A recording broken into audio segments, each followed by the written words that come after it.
Hello friends, welcome to Meenakshi Sivasankaran ஆன்மீகம் மற்றும் சாத்விக சமையல். இன்னைக்கு நாம என்ன பார்க்க போறோம்னா மோர் கூழ் அல்லது மோர் களி.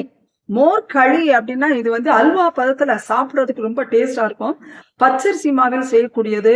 அதே மாதிரி இதுக்கு செலவே அதிகமே கிடையாது. சுவையோ அதிகம். பழங்காலத்து சுவை மிகுந்த உணவு இது. இதை வந்து யாரும் செஞ்சிருக்க மாட்டீங்க.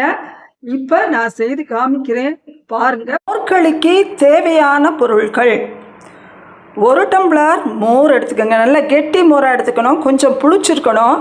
நீங்கள் வந்து வீட்டில் உர ஊற்றி வச்சுருந்தீங்கன்னா இன்னும் சிறப்பாக இருக்கும், இல்லை கடையில் வாங்கினாலும் சரிதான். ஒரு டம்ளர் பச்சரிசி மாவு, இது கடையில் வாங்கக்கூடிய அரிசி மாவாக இருந்தாலும் சரி, நீங்கள் வீட்டில் தயார் பண்ணி வச்சுருந்தாலும் சரி எடுத்துக்கலாம். ஒரு காம்பு கறிவேப்பிலை எடுத்துக்க வேண்டியது, எல்ஜி பெருங்காயத்தூள், 3 மிளகாய் வெற்றல், அவ்வளவுதான் இதுக்கு உரியது. இப்போ மோரை ஊற்றி நல்லா கட்டி இல்லாமல் நல்லா கரைச்சிக்கிறணும். இதில் எவ்வளோ தண்ணி வேணாலும் ஊற்றலாம், அது கெட்டியாகிடும். நான் வந்து மேற்கொண்டு ஒரு டம்ளர் தண்ணி ஊற்றி நல்லா கரைச்சாச்சுங்க. தேவையான அளவு உப்பு போட்டு கரைச்சிக்கோங்க. சட்டியில் 1 டேபிள் ஸ்பூன் எண்ணெய் விட்டுக்கோங்க, நல்லெண்ணெய் விட்டுக்கோங்க. அதுக்கு உளுத்தம்பருப்பு 1/2 ஸ்பூன் போட்டுக்கோங்க, மிளகாய் வெற்றல்,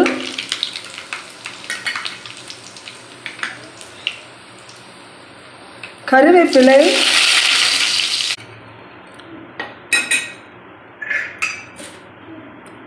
நல்லா இதை வந்து கலக்கிக்கிட்டே இருக்கணுங்க, ஏன்னா அடி பிடிச்சிரும்.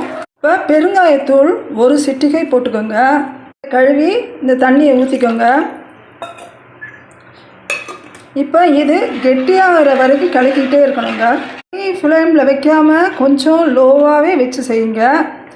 இதை ரொம்ப பொறுமையாக செஞ்சிங்கன்னா ரொம்ப ரொம்ப நல்லாயிருக்கும். அது பாருங்கள், அதில் பார்த்தீங்களா எவ்வளோ கெட்டியாகிடுச்சு பார்த்தீங்களா? இதில் இன்னும் கொஞ்சம் நல்லெண்ணெய் நிறைய ஊற்றிக்கோங்க. கொஞ்சம் நல்லெண்ணெய் ஊற்றிக்கலாம். மாவு அடியில் ஒட்டாமல் வரணும், பார்த்தீங்களா? நல்லெண்ணெய் ஊற்றிக்கோங்க. பார்த்தீங்களா, அல்வா மாதிரி வந்துடுச்சு பார்த்தீங்களா? அடியில் ஒட்டலை பாருங்கள். மோர் களி ரெடி ஆயிடுச்சு. போது தட்டில் குழி பறித்து நல்லெண்ணெய் ஊற்றி வச்சு சாப்பிடலாம். தொட்டுக்க வந்து நாட்டு சர்க்கரை போட்டுக்கலாம். தொட்டுக்க டேஸ்ட் பார்க்கலாம்.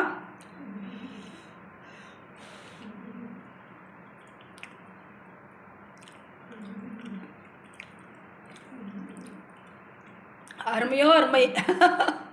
சாப்பிட்டு பாருங்கள், நீங்கள் நல்லாயிருக்கும்.